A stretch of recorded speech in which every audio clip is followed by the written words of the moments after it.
आज की बात, स्वागत। आप जानते हैं कि आज की बात में इस समय हम लोग बौद्ध सम्राट हर्षवर्धन इनके शासन काल में किस तरह बुद्ध धम्म अपने विकास और चरम की ओर था और इसमें बौद्ध सम्राट हर्षवर्धन का क्या रोल था, क्या भूमिका थी, इसे इस वक्त समझने का ये प्रयास कर रहे हैं। हमने पिछली कड़ी में देखा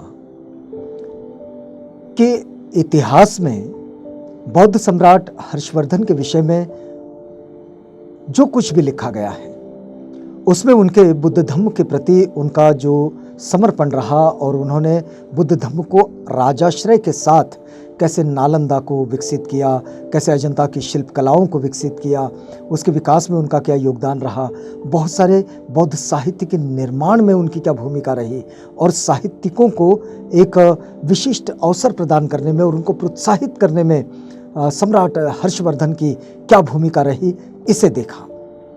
आइए अब जरा आगे बढ़ते हैं। हमने पिछली कड़ी में इस बात पर जरूर चर्चा की थी कि कुछ इतिहासकारों ने इस बात पर भी लिखा है कि सम्राट हर्षवर्धन के समय ही बुद्ध धम्म अवनति की ओर जाता हुआ दिखाई दिया।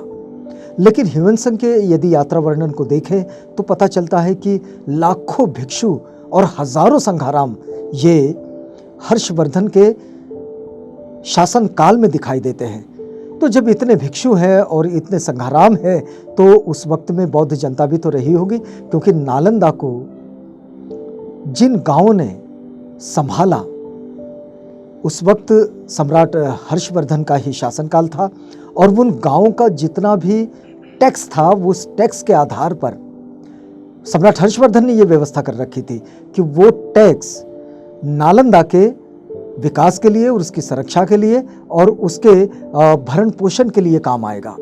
तो ये इस तरह की व्यवस्था जहाँ पर की गई वहाँ वो बुद्ध धम्म के पतन के कैसे क्या कारण हो सकते हैं।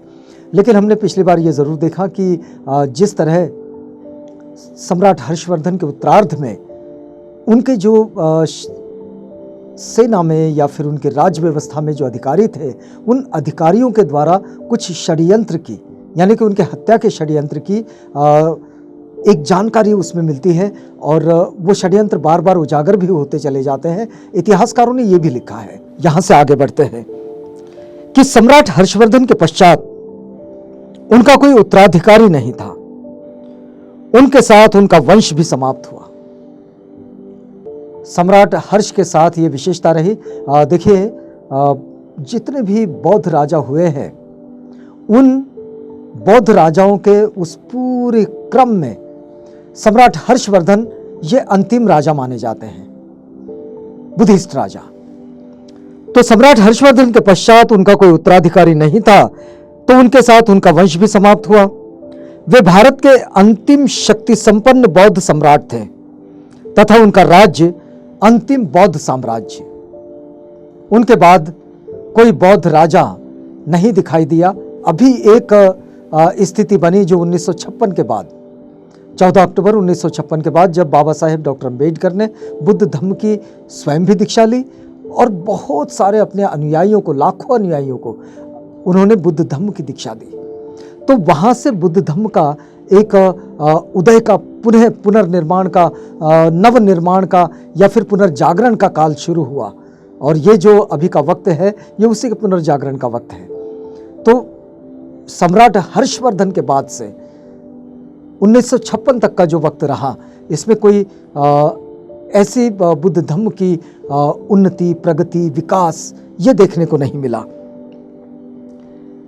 सम्राट हर्षवर्धन के देहांत के बाद हर्ष साम्राज्य राजपूतों के छोटे छोटे परिवारों में बंट गया। सम्राट हर्षवर्धन का जो साम्राज्य था वो राजपूतों ने आपस में छोटे छोटे अपने परिवारों में बांट दिया उसे और छोटा छोटा राज्य बना दिया, जबकि उनका राज्य बड़ा विशाल था। वे परस्पर एक दूसरे को ऊंचा नीचा समझते रहकर आपस में ही लड़ मरे। देखिए, एक विशाल साम्राज्य की दुर्दशा कैसे हुई कि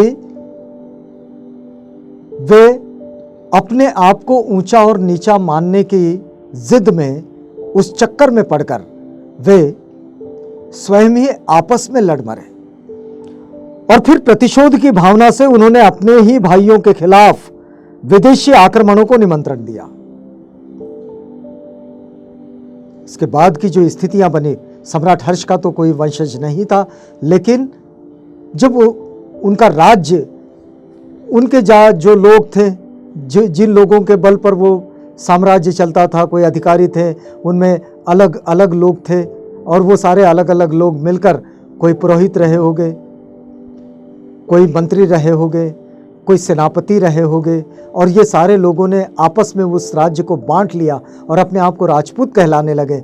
और वो मतलब राज्य करने वाले पुत्र, और ये जो अपने आप को छोटे छोटे राज्यों में बांटकर फिर ये आपस में ही लड़ने लगे, किसी को ऊंचा किसी को नीचा समझने लगे। अब वजह चाही जो रही होगी, लेकिन उसके बाद स्थितियां ये बनी कि उन्होंने अपने ही भाइयों के खिलाफ विदेशी आक्रमण को निमंत्रण दिया और विदेशी आक्रमणों को निमंत्रण देकर वे स्वयं नष्ट होकर स्थितियां गुलामी की ओर चली गई। और ये स्थिति सम्राट हर्षवर्धन के जाने के बाद वहाँ से बुद्ध धर्म और संस्कृति का भी एक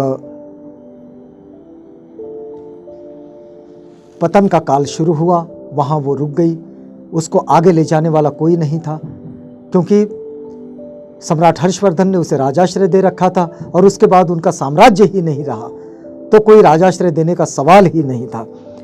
अब देखिए कि ह्यूएन त्संग लिखते हैं कि सम्राट का साहित्यिक ज्ञान गहरा एवं गंभीर था। ये ह्यूएन त्संग सम्राट हर्षवर्धन के विषय में लिखते हैं। उन्होंने चारों प्रकार के जीवों की रक्षा की और सदा त्रिरत्न का आदर किया। उन्होंने सारे जीवों की रक्षा की, त्रिरत्न का आदर किया, यानी कि त्रिरत्न का मतलब बुद्ध, धम्म और संघ का। और जन्म से लेकर अंतकाल तक उनके चेहरे पर कभी गुस्से के भाव नहीं उभरे, न उन्होंने कभी किसी पर हाथ उठाया। देखिए, बड़ी खासियत है बौद्ध सम्राटों की कि उन्होंने उनके राज्यों के सीमा का जो विस्तार किया वो मैत्री के बल पर, तलवारों के बल पर नहीं, लड़ाई नहीं, मारकाट नहीं, मारधाड़ नहीं, बल्कि मैत्री के बल पर। और फिर उनके 50 वर्ष के शासन काल में हिंस्र पशु तक आदमियों से घुल मिल गए थे। ये सम्राट हर्षवर्धन के काल की एक विशेषता रही है कि यहाँ इस वक्त में ये माना जाता है कि जो हिंस्र पशु है वो भी मनुष्यों के साथ घुल मिल कर रहते थे और उन्हें आदमियों से किसी प्रकार का भय नहीं रहा। ये सब सम्राट हर्षवर्धन की मैत्री का ही द्योतक है। एक महान साम्राज्य के सम्राट होने के बावजूद उनका व्यक्तित्व आदर्शमय था। उनका साम्राज्य बहुत विशाल था और उनका जो व्यक्तित्व है वो आदर्शमय था। तो यहाँ रुकते हैं। सम्राट हर्षवर्धन की इस समय ये जानकारी हम लोग ले रहे थे। हमने आपको बताया कि ये जो जानकारी हमने आप तक पहुँचाई, ये पूज्यपाद भदंत डॉक्टर सावंगी मेधनकर इनके संशोधन का ये हिस्सा है। उन्हीं के संशोधन से हमने ये जानकारी आप तक पहुंचाई है। बौद्ध सम्राटों की ये जानकारी उन्होंने बड़ी ही मेहनत से, बड़ी लगन से और बड़े समर्पण के साथ इकट्ठा कर उसे संशोधित कर उसे संपादित किया था। और आज तो वे नहीं रहे, लेकिन उनका ये जो साहित्य है, ये साहित्य आज हमने आप तक पहुंचाया है। इजाज़त दीजिएगा, इस वादे के साथ रुकते हैं कि कल आपसे पुनः भेंट होगी।